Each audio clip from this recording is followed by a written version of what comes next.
What's up guys, Josh from Xtreme Truck and Auto. As you can tell, it's ridiculously hot again.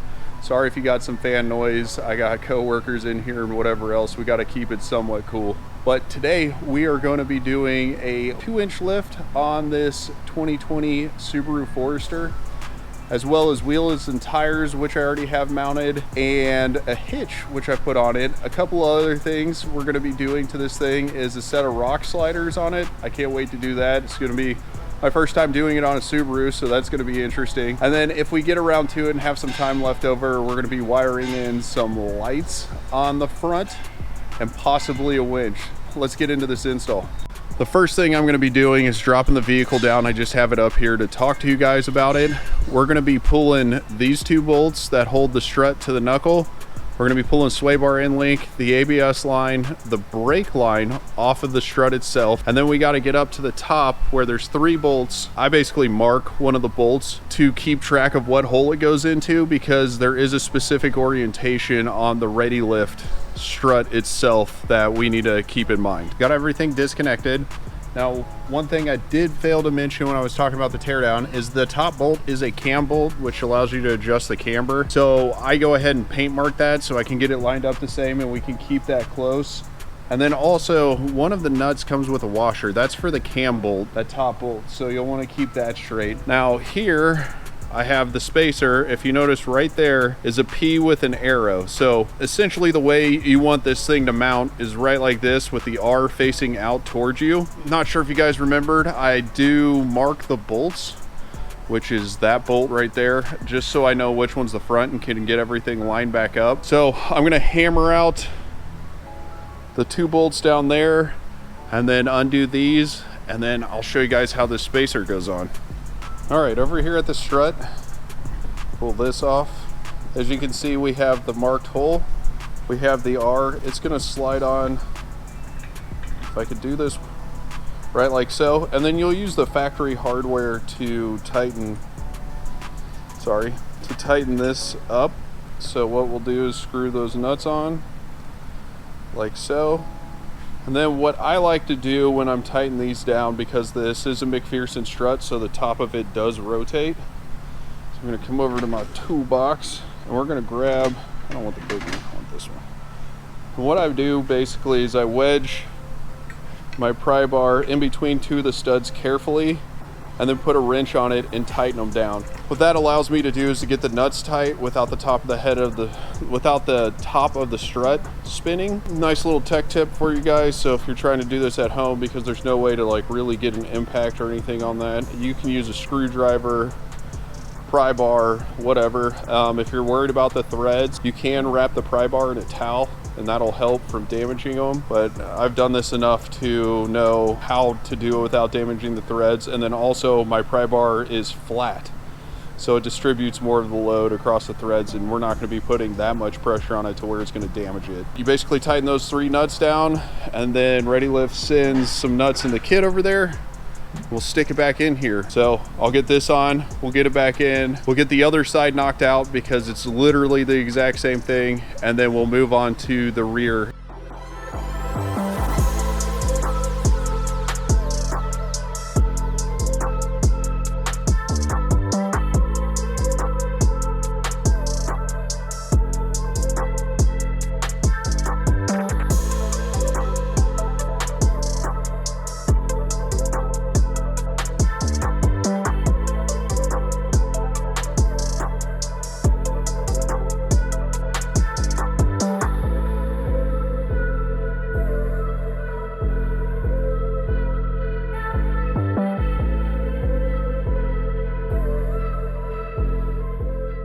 One thing I did forget to mention is this does come with a new sway bar end link. It's 2 17mm nuts. Moving on to the rear, we're going to be undoing this lower control arm. We're not going to remove that bolt because it is a cam bolt and we want the arm to swing down. We don't need to take it off. So we'll mark where the cam's at, loosen that, remove this bolt there, and then there's one right under the knuckle, right about there. We'll undo that, drop that arm out of our way, and then up inside here are these 2 nuts. Now I had already taken apart this interior to install the trailer hitch wiring, so that's basically where we're at.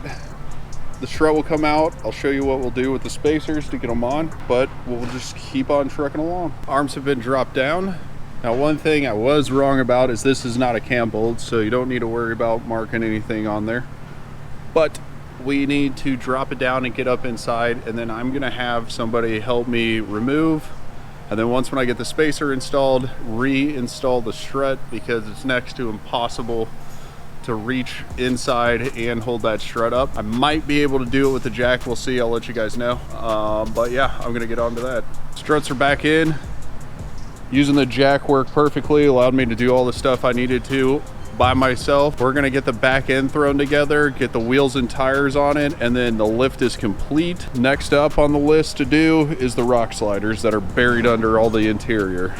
Alrighty, onto the rock sliders. First order of business is I gotta remove these underglow strip lights because I need to take off this plastic, and we'll be removing all the other plastic to install the brackets.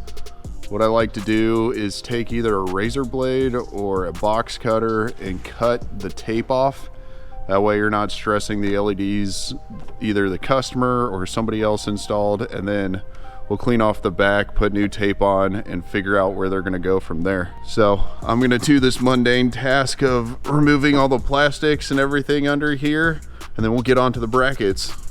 We got all our plastics removed from underneath the Subaru. There is a couple of holes up underneath, which we need to install these rib nuts in. They are right here. So we'll have to drill those out, and then we'll need to mark to drill holes along the pinch weld where those brackets installed. And then we'll do these bolts right here. We'll pull those out. And if you follow me back over here, we have these big chunkin piece of metal that the slider is going to mount to, that we're going to install where those bolts are. Let me get those on, and then we'll talk about the rear brackets on this thing.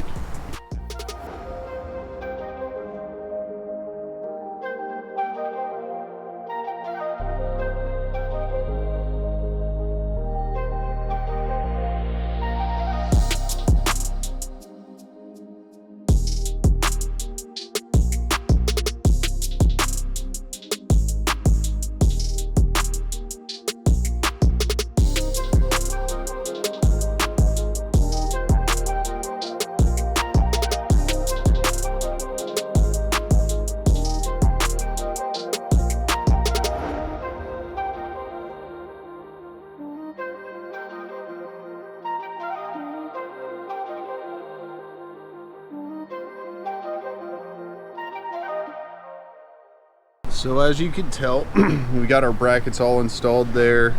We got our big chunker on the subframe bolts up here. Over here is our rear bracket. That basically just has two 14mm head bolts that bolted up into place. You reuse the factory, same thing on this side. Now what I'm debating on doing is waiting to drill these holes until I have the slider to know where they are. In the instructions, it does, however, show the bolts centered. So I may just mark them for now and see how everything lines up and take it off and then drill them, but we'll see what I feel like is going to work best. What I'm basically trying to do is get everything done as much as I can in the air, because where the hoist goes is going to make this impossible to put these sliders on. I think at this point I'm gonna drop it down, give it a test fit, see how everything lines up, make adjustments as necessary, and then we'll get into drilling and mounting the rock sliders. Real quick, there are a couple of rubber pieces we do need to put on the slider. They go there and here, and there's 2 per bar. So we'll get those on and get the test fit done, then we'll be drilling holes. So one thing you may notice on this rock slider here is we're missing this tab for basically the bump stop if you were to land on the rock slider to keep it from moving. So we went ahead and got the customer's okay to go ahead and install these. He's going to try to warranty them out because they are customer supplied parts. The next step is we have 2 different types of rear brackets. we're gonna install on here. I'm gonna start off with the fixed mount ones for non-lifted Subarus. I'm guessing the reason why they do the adjuster is for like any sort of subframe drop or where it moves out of position. But since we just put spacers on there, I think we'll be okay using those. If not, it is easy enough to swap that out. So I gotta get this thing dropped down, and then we'll get to fitting the rock sliders to the vehicle. So we got a rock slider installed. Basically what I've done is I've done every single one of these bolts under the Subaru has been tightened, except for, if you guys peek right there, is where I need to drill. Now I'm glad I did not drill quite yet, because if you look at the bolt up there, the brackets have been pushed back towards the rear, so the holes would have been in the wrong location. What I would recommend if you guys go to install these is to get everything mounted, everything tightened down, and then drill your holes. You just got to be careful that you don't hit the top of this. Beyond that, the installation was pretty straightforward. We'll get those mounted up, the other side on, and then we'll get some final shots of this bad boy. Actually, I lied, because we're ahead of schedule on this. We're gonna go ahead and mount up, or not mount up, but wire up the light bar and the ditch lights. The way the customer wants them wired up is all onto one switch. So I'll run you guys through wiring process briefly. I've done a couple of wiring videos. We'll get those wired up, and then where I'll bring you in and do something a little more in depth is inside the vehicle when we go to place the switch. Now the customer did have a provided switch right here. To me, it looks too big to fit in the hole, because I want to make sure it's not going to fit. I'm going to pull that plug out, compare some of the switches I have, and then compare this switch and see if it'll fit. If not, I'm going to have to contact the customer and try to figure out what's what and where they want the switch. If they want me to just run the wires, leave the fuse out, so that way they can bring me one that fits. But that's all part of the process. Other slider, bring you guys back in for lights, then we will do some final shots of this thing, because it's turning out pretty cool. Real quick, before we move on to the lighting up front, I went ahead and retaped and stuck the LEDs down.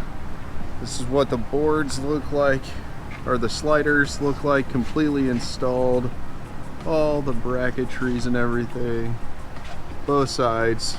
Please keep in mind, I did not run the wiring for the lights initially, but I did the best that I could working with what I had to get them secured up and hopefully tucked enough out of the way. There's everything. There's one bushing. There's the other bushing. As you can see, it pushes up against some of the support, so that way if you land on the slider on a rock, it doesn't crush into the rocker panel. Now, unfortunately, we are missing the one on this side. The customer has contacted Body Armor and is going to get this warrantied out. When it comes in, we'll put the new one on. Pretty straightforward install, a little tedious. This is an 8mm Allen, if you guys are curious. The bolts here are 16, 13s, and 10s. But that's it when it comes to the sliders. Now let's get on to these lights. Sorry guys, I forgot to bring you back in for the wiring of the lights. It's hot. I was focusing on what I was doing and totally forgot. But if you have any questions on wiring, feel free to drop it in the comments. That's it when it comes to the install of the lift and other aspects to the Subaru. If you guys like what you see, make sure you're subscribed, and I'll catch you on the next one.